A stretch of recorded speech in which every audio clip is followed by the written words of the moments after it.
Hello students, welcome to science institute. तो देखो, आज हमारा टॉपिक क्या है। हमें स्थिर ताप पर दाब को परिवर्तित करने पर एंट्रोपी में होने वाला चेंज पढ़ना है। मतलब एट कांस्टेंट टेम्परेचर पर प्रेशर को चेंज करने पर लिक्विड्स की एंट्रोपी कितनी चेंज होती है, ज्यादा चेंज होती है कि कम चेंज होती है, हमें उस चीज का पता लगाना है। तो हमारे कल वाले इक्वेशंस काम आएंगी भाई। कल हमने एक इक्वेशन निकाली थी एंट्रोपी का, हमने टेम्परेचर और प्रेशर में रिलेशन निकाला था। क्या रिलेशन आया था सबसे लास्ट में भाई? सबसे लास्ट में हमें मिला था ds is equal to cp upon T, और इधर की तरफ dt आया था। dt के बाद इधर क्या आया था?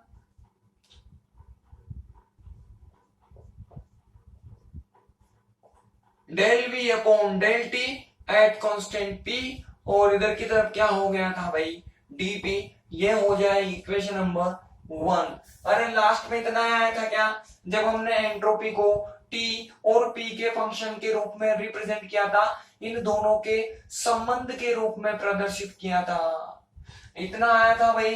अब देखो, हमने इस डेरिवेशन में क्या बोल दिया?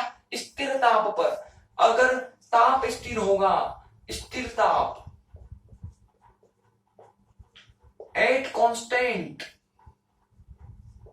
टी, अगर टी को स्थिर कर दूंगा मैं, तो बताओ उसमें होने वाला जो चेंज होगा वो कितना हो जाएगा? 0 हो जाएगा। तो यहां से dt 0 हो गया। तो बताओ फाइनल इक्वेशन कितनी बची? Del v upon del T at constant p, और क्या बच गया भाई? dp बच गया। बोलो इतना आएगा। आधी इक्वेशन तो गई, आधी बची। अब इसमें जो del v upon del T है ना, इस del v upon del T को कहा जाता है प्रसार गुणांक, या ऐसा बोलूं मैं, स्थिर दाब पर प्रसार गुणांक बोला जाता है इसे। मतलब इसको क्या बोलोगे आप? Expansion coefficient.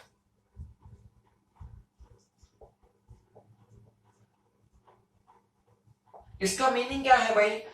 इसका मीनिंग होता है कि स्थिर दाब पर ताप को बढ़ाने पर वॉल्यूम में कितना चेंज हुआ। जैसे मैंने क्या किया, स्थिर प्रेशर पर, स्थिर पी पर टी को इंक्रीज करने पर वी में कितना चेंज हुआ, इस बात को रिप्रेजेंट करता है प्रसार गुणांक। स्थिर दाब पर टी को बढ़ाने पर इस वी में कितना परिवर्तन हुआ, स्थिर प्रेशर पर, कांस्टेंट प्रेशर पर टेम्परेचर को इंक्रीज करने पर इस वॉल्यूम में कितना चेंज हुआ, कितना परिवर्तन हुआ, इस चीज को रिप्रेजेंट करता है प्रसार गुणांक। अब जो लिक्विड्स होते हैं, उन लिक्विड्स का जो प्रसार गुणांक होता है वो होता है लगभग कितना होता है भाई? 10 की घात -3 की कोटि का होता है। इनका जो प्रसार गुणांक होगा वो 10 की घात -3 की कोटि का होगा। मतलब इतनी ऑर्डर का होगा। ऑर्डर का मतलब समझते हो ना आप? 1 point into 10 to power -3, 1 point into 10 to power -3। तो ये होता है ऑर्डर। आगे कुछ भी हो सकता है, लेकिन पीछे हमेशा कितना होगा? 10 टू पावर -3 होगा। तो ऑलमोस्ट मैंने इसको क्या बोल दिया? 10 टू पावर -3 बोल दिया। अब मैंने यहाँ पर इनका दाब परिवर्तित किया। हमें क्या करना है? कांस्टेंट टी कर दिया मैंने, टी कर दिया कांस्टेंट, इतना बचा। अब दूसरा काम क्या है? पी को चेंज करना है, प्रेशर को चेंज करना है। प्रेशर को चेंज करूंगा मैं यहां से, तो डीपी आएगा मेरे पास। माना कि मैंने प्रेशर पहले जितना भी था उसको मैंने 1000 गुना ज्यादा कर दिया। माना कि पहले मेरे पास कितना था? 0 एटीएम प्रेशर था, तो मैंने उसको बढ़ाकर 1000 एटीएम कर दिया भाई। मतलब मैंने दाब को कितना बढ़ा दिया? पहले जो भी था उसको मैंने 1000 बढ़ा दिया, 1000 से इंक्रीज कर दिया। और 1000 को कैसे रिप्रेजेंट कर सकता हूं मैं? 10 टू पावर 3 रिप्रेजेंट कर सकता हूं। मतलब मैंने दाब को कितना बढ़ाया? पहले जो भी था उसको मैंने कितना कर दिया बढ़ा के? 10 की घात 3 कर दिया, 1000 एटीएम से बढ़ा दिया, और 1000 एटीएम और जोड़ दिया उसके अंदर। तो ये कितना हो जाएगा? इतना हो जाएगा। अगर ये दोनों वैल्यू आप ऊपर वाले समीकरण में पुट कर दोगे ना, तो आपको क्या मिलेगा? ये इतना मिला, और ये कितना हो जाएगा भाई? इतना। इसकी वैल्यू ये हो गई, और इसकी वैल्यू ये हो गई। 10⁻³ 10⁻³ -3 + 3, बताओ दोनों क्या हो जाएंगे, कैंसिल हो जाएंगे और कैंसिल होकर 0 देंगे आंसर। और किसी भी एलिमेंट की पावर 0 हो तो उसका मान 1 होता है। मतलब यहां से एंट्रोपी में कितना चेंज हुआ, -1 का चेंज हुआ। माइनस का मतलब एंट्रोपी डिक्रीज हो गई, कम हो गई। कितनी हुई, 1 यूनिट से कम हो गई। पहले जो भी थी, अगर पहले 5 थी तो 1 से कम होकर 4 हो गई। पहले 6 थी तो 1 से डिक्रीज होकर 5 हो गई। मतलब पहले जो भी थी उसमें 1 की डिक्रीज होगी, 1 से कमी होगी। कब, जब मैंने दाब को कितना बढ़ाया, 1000 एटीएम बढ़ाया, 1000 एटीएम बढ़ाया, इतना ज्यादा दाब बढ़ाया, तब जाकर एंट्रोपी में 1 का परिवर्तन हुआ। अब इतना दाब बढ़ाना पॉसिबल है क्या, हमारे एनवायरमेंट का जो प्रेशर होता है वो 1 एटीएम होता है, उसको 1000 करना हमारे बस की बात नहीं है। मतलब इतना दाब बढ़ाना पॉसिबल नहीं है, लेकिन हमने आइडियली बढ़ा के देखा, आदर्श रूप में इमेजिनरी बढ़ाकर देखा, तब भी हमने पाया कितना सा परिवर्तन हुआ, जिसको हम नेग्लेक्ट कर सकते हैं, क्योंकि इतना ज्यादा दाब परिवर्तित किया जा नहीं सकता। हम थोड़ा बहुत दाब में परिवर्तन करेंगे, 10 एटीएम का, 20 एटीएम का, 15 एटीएम का करेंगे ज्यादा से ज्यादा, तो उसमें कितना सा परिवर्तन होगा, पॉइंटों में परिवर्तन निकल कर आएगा, जिसको हम नेग्लेक्ट कर सकते हैं। मतलब ऐसा बोल सकते हैं कि स्थिर दाब पर, दाब को परिवर्तित करने पर द्रवों की एंट्रोपी में कोई परिवर्तन नहीं होता, या जो भी परिवर्तन होता है उसे नेग्लेक्ट किया जा सकता है, नगण्य माना जा सकता है। एट कांस्टेंट टेम्परेचर पर प्रेशर को चेंज करने पर लिक्विड्स की एंट्रोपी चेंज नहीं होती, या जो भी चेंज होता है उसे नेग्लेक्ट माना जा सकता है, नगण्य माना जा सकता है। बोलो ये बात समझ में आएगी नहीं है कि स्थिर ताप पर लगभग एंट्रोपी में नगण्य परिवर्तन होता है, नेग्लिजिबल चेंज होता है, नेग्लिजिबल परिवर्तन होता है। आ गई बात समझ में। इसी के साथ तो लिक्विड का था। अगर बाय द वे आपको क्वेश्चन आ जाता है किसी भी ठोस का, तो ठोस के लिए जो del V upon del T होता है ना, वो होता है 10⁴। कितना होता है भाई सॉलिड्स का, 10⁻⁻⁴ होता है, इतना होता है। अब यहाँ पर डीपी को माना कि मैंने कितना बढ़ा दिया, 10⁻⁴ कर दिया, 10,000 एटीएम बढ़ा दिया, तब जाकर आपको डीएस का मान कितना मिलेगा, -1 मिलेगा। मतलब इनमें तो और भी ज्यादा खराब काम है। आप 10,000 एटीएम बढ़ाओगे तब जाकर -1 से कम हुई, जो बढ़ाना बस की बात है क्या। मतलब इनकी एंट्रोपी में भी कोई परिवर्तन नहीं होता, इनमें में तो थोड़ा बहुत फिर भी होता है, इनमें तो बिल्कुल ही नहीं होता। या ऐसा बोल सकते हैं कि ठोसों की और द्रवों की एंट्रोपी में दाब को परिवर्तित करने पर कोई परिवर्तन नहीं होता, या नेग्लिजिबल परिवर्तन हो सकता है। उसको हम नोट लगा के लिख लेंगे, कभी कभार पूछ लिया जाए तो आप कर देना भाई। आया टॉपिक समझ में, लिखो भाई इसके अंदर लिखो, इसको तो सीख लो सीधा। चूंकि हम ऐसा जानते हैं, स्थिर ताप पर हमने ऐसा कर दिया। कहां तक आ जाओ, इक्वेशन नंबर 2 तक आ जाओ, सब के सब इक्वेशन 2 तक आ जाओ, जल्दी आ जाओ भाई। लिखो समीकरण 2 में del V upon del T at constant P, del V upon del T at constant P स्थिर दाब पर प्रसार गुणांक कहलाता है। स्थिर दाब पर प्रसार गुणांक कहलाता है, प्रसार गुणांक कहलाता है। द्रवों के लिए प्रसार गुणांक का मान, द्रवों के लिए प्रसार गुणांक का मान 10⁻³ की कोटि का होता है। द्रवों के लिए प्रसार गुणांक का मान 10⁻³ की कोटि का होता है। अतः दाब को 1000 एटीएम से परिवर्तित करने पर, दाब को 1000 एटीएम से परिवर्तित करने पर 1000 एटीएम को कैसे लिखेंगे भाई, 10⁻³ नीचे तक कर लो, यहां तक आ जाओ, बस यहां तक आप लोग लिखो इस इक्वेशन के नीचे, in above equation del V upon del T, ये del V upon del T at constant P is called expansion, is called expansion coefficient, is called expansion coefficient. Value of expansion coefficient, value of expansion coefficient for liquids is order of, for liquids is order of 10 to power minus 3, is order of 10 to power minus 3. कर लीजिए complete. कहां तक करोगे भाई? नीचे तक कर लो complete, यहां तक कर लो। आप लोगों ने कर लिया होगा, लिखो। अतः स्पष्ट है कि, अतः स्पष्ट है कि एंट्रोपी में इकाई का परिवर्तन होता है, एंट्रोपी में इकाई का परिवर्तन होता है, अर्थात स्थिर ताप पर, स्थिर ताप पर दाब में अत्यधिक परिवर्तन करने पर, अत्यधिक परिवर्तन करने पर एंट्रोपी नगण्य रूप से परिवर्तित होती है, एंट्रोपी नगण्य रूप से परिवर्तित होती है, नगण्य रूप से परिवर्तित होती है।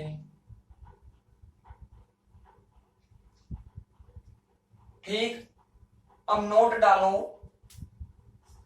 नोट डालो, नोट।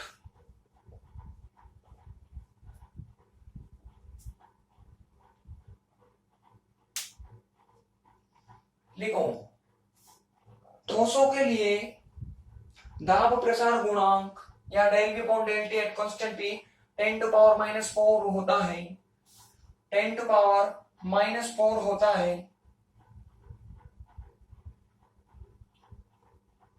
अतः, अतः इनके लिए भी स्थिर ताप पर, इनके लिए भी स्थिर ताप पर अत्यधिक दाब वृद्धि से, अत्यधिक दाब वृद्धि से एंट्रोपी में नगण्य परिवर्तन होता है, एंट्रोपी में नगण्य परिवर्तन होता है। कर लेना है चाहो तो आप रफ में, आप लोग लिखो इसके नीचे। कर लिया होगा यहां तक? लिखो, it's clear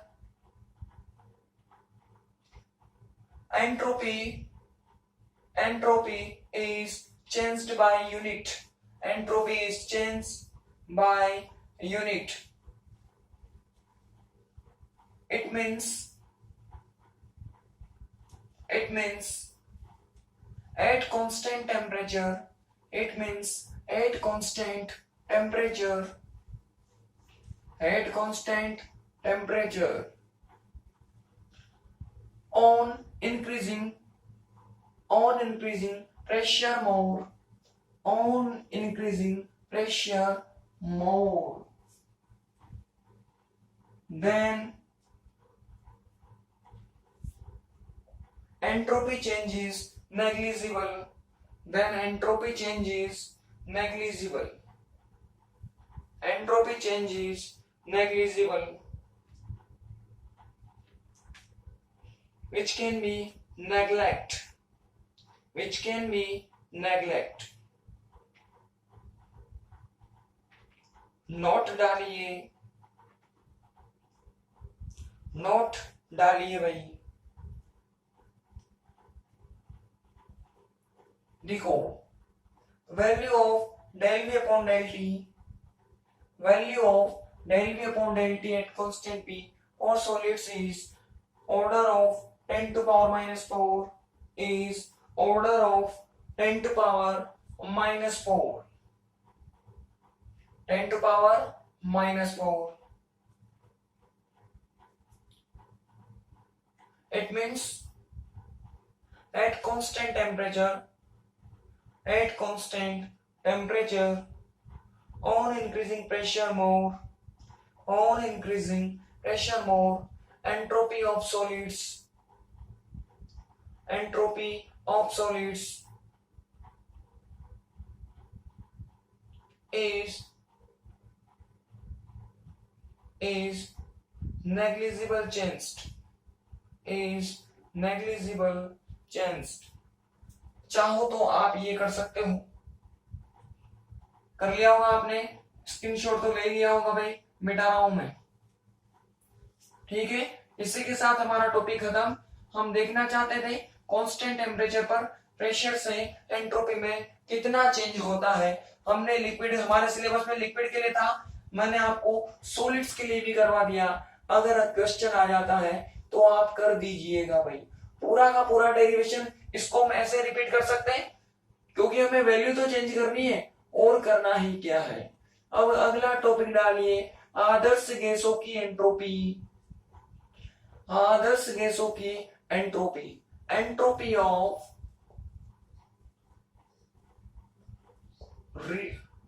ideal gases, ideal gases, ठीक है भाई। एक जनरल फॉर्मूला निकालेंगे हम, किसी भी गैस की हमें एंट्रोपी निकालनी हो तो एक जनरल फॉर्मूला निकालेंगे, एक सामान्य सूत्र निकालेंगे, जिस पर हम अलग अलग कंडीशन लगाकर अलग अलग तरह के प्रोसेसेस में एंट्रोपी को कैलकुलेट कर सके, उसके लिए एक जनरल फॉर्मूला निकाल लेंगे भाई।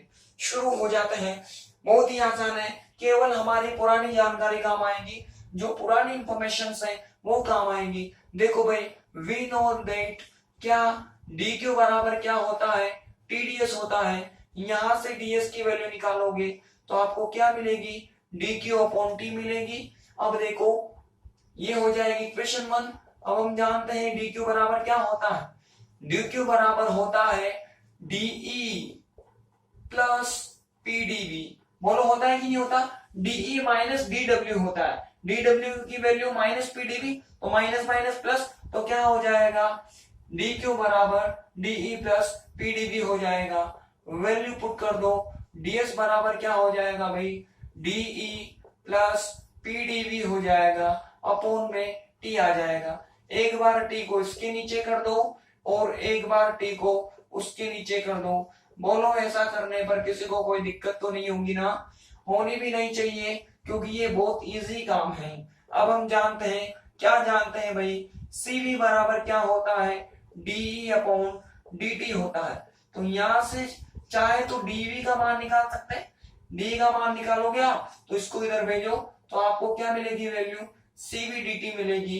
And we know that PV बराबर क्या होता है, आरटी होता है। तो पीटी का मान निकाल लो, इसको मैंने इधर की तरफ भेजा तो आपको यहां से पी अपॉन टी मिलेगा, इसको नीचे भेज दो तो क्या मिल जाएगा भाई, आर अपॉन वी मिलेगा।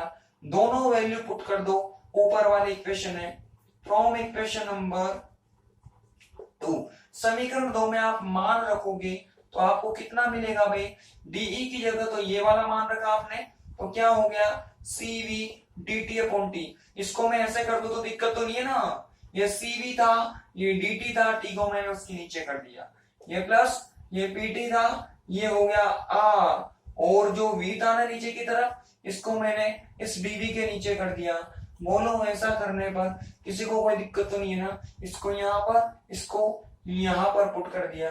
अब इसका क्या कर दो, समाकलन कर दो, ऑन समाकलन करने पर, समाकलन करने पर, ऑन इंटीग्रेटिंग, ऑन इंटीग्रेटिंग।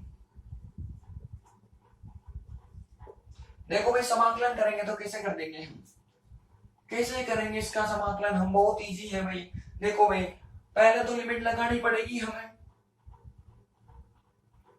देखो भाई ये था ds, कहां से कहां की तरफ कर दिया हमने, s1 से कहां कर दिया, s2 तक कर दिया, मोलो कर दिया। इधर की तरफ देखो cv तो क्या होगा, कांस्टेंट, कांस्टेंट है तो बाहर आ जाएगा। ये लो भाई ये हो जाएगा dt और dt।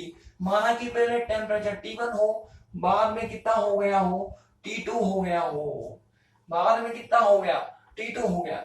इसी तरह से R क्या होता है, गैस कांस्टेंट, ये तो बाहर चला जाएगा, इंटीग्रेशन लगाया ये dv अपॉन v हो गया। माना कि पहले वॉल्यूम v1 हो, बाद में इंक्रीज होकर कितना हो गया, v2 हो गया। बोलो इसमें किसी को कोई दिक्कत? ये S1 से S2 कर दिया, T1 से T2 कर दिया, V1 से V2 कर दिया, जो जो कांस्टेंट था उसको बाहर निकाल दिया। बाहर निकालोगे, अब समाकलन कर दो। ds का कितना होता है, s होता है, और लिमिट कहां से कहां, S1 से S2 तक। इधर की तरफ cv 1/t का क्या हो जाएगा भाई, ln t हो जाएगा। ln का मतलब पता है ना, कौन सा बेस होता है भाई, ln का मतलब e बेस होता है, तो पहले e बेस में आएगा, ये r हो गया। इधर की तरफ भी ln v हो जाएगा, इसमें भी कहां से कहां, v1 से v2। अब लिमिट्स पुट कर दो, अपर माइनस लोअर करते हैं तो s2 माइनस s1 हो जाएगा, और ये cv इधर की तरफ क्या हो जाएगा भाई, देखो भाई सीधा करूं या पहले बता देता हूं मैं एक बार, ऐसे होगा अपर माइनस लोअर, इसको भी क्या करोगे आप, अपर माइनस लोअर करोगे, ln v2, और ये हो जाएगा ln v1। बोलो होगा कि नहीं होगा? अब यहाँ पर log का फॉर्मूला लगा दो। देखो ये s2 माइनस s1 करोगे तो इसको तो मैं डेल्टा s लिख दूं, तो किसी को कोई दिक्कत? डिफरेंस है, डिफरेंस को मैंने डेल्टा से लिख दिया, बड़ा है तो माना कि डेल्टा कर दिया। ये cv हो जाएगा, ये ln m minus ln n close कैसे होगा भाई, m अपॉन n से हो जाएगा। m की वैल्यू तो t2 है और n की वैल्यू t1 है।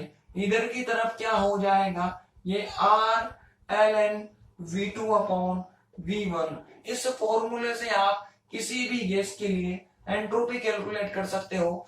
किस किस की फॉर्म में, ये एंट्रोपी है टेम्परेचर और वॉल्यूम की फॉर्म में। किसकी फॉर्म में, टेम्परेचर और वॉल्यूम की फॉर्म में आप एंट्रोपी इस फॉर्मूले से कैलकुलेट कर सकते हो। माना कि आपको वॉल्यूम ना गिवन करके प्रेशर गिवन किया गया हो, आयतन की जगह आपको दाब दिया हो, तो क्या ये फॉर्मूला लगेगा क्या? तब ये फॉर्मूला नहीं लगेगा, हमें दूसरे फॉर्मूले की रिक्वायरमेंट होगी। तो दूसरा फॉर्मूला क्या हो जाएगा, हम जानते हैं P1 V1 T1 बराबर क्या होता है, P2 V2 T2 होता है। यहां से V2 अपॉन V1 का मान निकाल लो। तो देखो भाई, इसको इधर भेजा, ये V2 अपॉन V1 आ गया, इसको मैंने इधर भेजा लेकिन लिख दिया इधर। इधर की तरफ आएगा तो P1 T2, और ये नीचे की तरफ आएगा तो क्या हो जाएगा, P2 और ये T1 हो जाएगा। अरे समझ में आ रही है ना बात? ये V1 इधर, ये P2 हो गया, P1 के साथ T2 आ जाएगा, और ये नीचे आ जाएगा T1 के साथ P2 आ जाएगा भाई। वैल्यू पुट कर दो ऊपर वाली इक्वेशन में, फ्रॉम इक्वेशन नंबर 4 समीकरण 4 से। तो यहां से क्या हो जाएगा, डेल्टा एस बराबर cv ln t2 upon t1, और ये r हो जाएगा, और ये ln इधर की तरफ क्या हो जाएगा, p1 अपॉन p2। देखो मैंने कैसे लिखा, p1 अपॉन p2, ये मल्टीप्लाई और इसको कर दिया t2 अपॉन t1। बोलो किसी को दिक्कत है क्या कोई भी इसमें? इसमें दिक्कत है? इन दोनों को मैंने एक साथ में मल्टीप्लाई t2 अपॉन t1 कर दिया। अब देखो जैसे ही मैंने ऐसे किया ना, यहाँ पर एक फॉर्मूला लगेगा। कौन सा फॉर्मूला लगेगा भाई, m इंटू n वाला फॉर्मूला लगेगा। देखो m इंटू n है, ये ओपन कैसे होगा, m प्लस n की तरह ओपन होगा। तो देखो ये ln, ये p1 अपॉन p2 हो जाएगा, एक बार इसके साथ और एक बार क्या हो जाएगा, ln t2 अपॉन t1 हो जाएगा। बोलो किसी को कोई दिक्कत? ये एक बार इसके साथ आ गया, एक बार इसके साथ आ गया, जाने कितनी बार लगाया होगा। अब r है, r से मल्टीप्लाई कर दिया, एक बार इसके साथ और एक बार इसके साथ कर दिया मैंने। बोलो इसमें किसी को कोई दिक्कत है क्या भाई? मेरे ख्याल से दिक्कत होनी भी नहीं चाहिए, इतना सीधा है ये, इससे ज्यादा सीधा जिंदगी में कोई है ही नहीं। अब देखो ln t2 upon t1, ln t2 upon t1, दोनों को क्या कर लो, कॉमन कर लो, कॉमन। तो देखना ध्यान से, हो जाएगा इसमें, तो देखना ध्यान से, डेल्टा एस बराबर कॉमन किया यहां से, ये दोनों कॉमन कर लिए, तो यहां पर क्या बचेगा भाई, cv, और इधर की तरफ क्या बचेगा, प्लस r बचेगा। और कॉमन में क्या किया था मैंने, t2 अपॉन t1 को कॉमन किया था, ये कॉमन हो गया, ये गया और ये गया, क्या बचा, ये बचा, प्लस के साथ बचा ये r ln p1 अपॉन क्या हो गया भाई, P2 हो गया। अब देखो we know that what we know that Cp minus Cv बराबर क्या होता है, R होता है। यहां से Cp का मान निकालोगे तो आपको क्या मिलेगा, Cv प्लस R मिलेगा। बोलो मिलेगा कि नहीं मिलेगा, मिलेगा ना, मिलने दो। ये लो भाई, ये दिस एम्प्लाइज कर दो, ऊपर वाली इक्वेशन में वैल्यू पुट करो। डेल्टा एस बराबर क्या हो जाएगा, इसकी जगह क्या रख दूंगा मैं, Cp रख दूंगा, और ये हो जाएगा ln T2 अपॉन T1, और ये बिल्कुल ऐसा कैसा, ये R ln P1 अपॉन क्या हो जाएगा, P2 हो जाएगा। बोलो हमने फॉर्मूले को कन्वर्ट कर दिया प्रेशर की फॉर्म में। इक्वेशन नंबर 5, इक्वेशन नंबर 4 और इक्वेशन नंबर 5। अगर आपको ताप और आयतन दिया है तो आप ये वाले समीकरण लगाओ, टेम्परेचर वॉल्यूम है तो ये लगाओ, और ताप दाब है तो ये वाले इक्वेशन लगाओ, टेम्परेचर प्रेशर हो तो ये वाले, मतलब प्रेशर गिवन हो तो ये वाली, और वॉल्यूम गिवन हो तो ये वाली। बोलो जनरल फॉर्मूले आगे कि नहीं आगे। इन दोनों की सहायता से आप अलग अलग तरह की गैसों के लिए एंट्रोपी को कैलकुलेट कर सकते हैं, एंट्रोपी को ज्ञात कर सकते हैं भाई। ठीक है, लिखो इसके अंदर, कहां से लिखना है, पूरा कर लो, इधर तक आ जाओ, यहां तक कर लो भाई। इक्वेशन नंबर 4 तक कर लो सबके सब, बिना रुके फटाफट आ जाओ इक्वेशन नंबर 4 पर। स्क्रीनशॉट ले लो, वीडियो पॉज कर लो, जो भी करना है कर लो, लेकिन इक्वेशन 4 पर आ जाओ जल्दी। आगे होंगे भाई, आगे होंगे सबके सब इक्वेशन 4 पर, कर लिया होगा, इंटेलिजेंट हो सब। लिखो 4 के नीचे, उपरोक्त समीकरण की सहायता से ताप तथा आयतन की स्थिति में, ताप तथा आयतन की स्थिति में, ताप तथा आयतन की स्थिति में एंट्रोपी ज्ञात की जा सकती है। ताप तथा आयतन की स्थिति में एंट्रोपी ज्ञात की जा सकती है, एंट्रोपी ज्ञात की जा सकती है। ठीक, रिमेनिंग कर लो यहां से लेकर के पूरा यहां तक, 5 तक कर लो। आप लोग लिखो और के नीचे, by above equation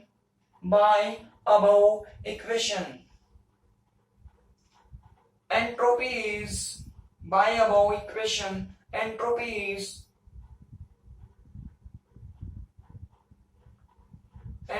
is calculated in terms of temperature and volume, in terms of temperature and volume। ठीक है, अब रिमेनिंग कर लो आप लोग भी। कहां तक आना है, इक्वेशन नंबर 5 तक। आप लोग ने तो कर लिया होगा, 5 तक आ गए होंगे। 5 के नीचे लिखो, उपरोक्त समीकरण की सहायता से ताप तथा दाब के रूप में, ताप तथा दाब के रूप में, ताप तथा दाब के रूप में एंट्रोपी ज्ञात की जा सकती है। ताप तथा दाब के रूप में एंट्रोपी ज्ञात की जा सकती है, एंट्रोपी ज्ञात की जा सकती है। ठीक, आप लोग भी लिख लो 5 के नीचे, by above equation entropy is calculated, by above equation entropy is calculated in terms of, entropy is calculated in terms of temperature and pressure, temperature and pressure, temperature and pressure। ठीक है, इस तरह से हमने जनरल फॉर्मूले निकाले हैं, volume की फॉर्म में और प्रेशर की फॉर्म में। इन दोनों फॉर्मूला पर हम कल अलग अलग तरह की कंडीशन अप्लाई करेंगे, डिफरेंट कंडीशंस अप्लाई करेंगे, और अलग अलग तरह के प्रोसेसेस में एंट्रोपी को कैलकुलेट करने के फॉर्मूले निकालेंगे। क्योंकि हमने अलग अलग तरह के पढ़े थे भाई, समदाबी पढ़ा था, समायतनिक पढ़ा था, समतापी पढ़ा था, और भी बहुत सारे पढ़े थे। तो इन सब प्रोसेसेस के लिए एंट्रोपी के फॉर्मूलाज निकालेंगे इन दोनों पर अलग अलग कंडीशन अप्लाई करके। कौन कौन से पर? आइसोबेरिक पर, आइसोकोरिक पर और आइसोथर्मल पर हम कंडीशन लगाएंगे और कल इनके फॉर्मूलाज निकालेंगे। तो आज के लेक्चर में जो भी दिक्कत हो, समस्या हो, परेशानी हो, आप मुझे कमेंट करके बता सकते हैं, तुरंत समाधान कर दिया जाएगा भाई। ठीक है, कल मिलते हैं।